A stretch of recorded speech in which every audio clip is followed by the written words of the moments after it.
انسانی که طهارت ندارد رفت و نماز را خواند و بعد از لحظه چند که الکی فرصت نماز گذشت، مثلا نماز مغرب گذشت، به یادش آمد که طهارت نداشت، چی باید کند؟ کدام وقتی که به خاطرش آمد طهارت کرده از نو میخونه که نماز نیست. برای فراموش کردگیش گناهکار نمیشه، لیکن نماز قرض باقی میماند. طهارت میکند، نماز رو میخواند. طهارت میکند، نماز رو میخواند. اما وقتی نماز گذشت برای اینکه فراموش کرد، الله تعالی از امت اسلام هر گناهی که فراموش خاطرانه اجرا شده است عفو کرد. الحمدلله.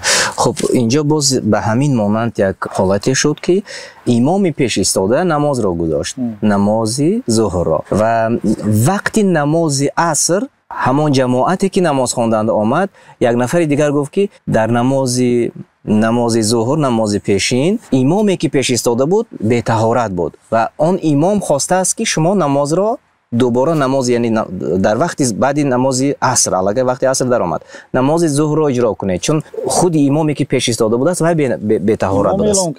امام خودش گفته است. بله، اگر جماعتی که مثلا 5 نفر 6 نفر همش آدم‌های شناس باشد، ممکن است که امام آنها را آگاه کند که من در نماز پیشین مثلا بی طهارت بودم، شما نماز از نو خوانید. لیکن اگر جماعتی کلام باشد نگوید نماز مردم صحیح است، نماز امام نادرست است، برای اینکه مردم طهارت داشتند و همه شرط های نماز در مردم بود.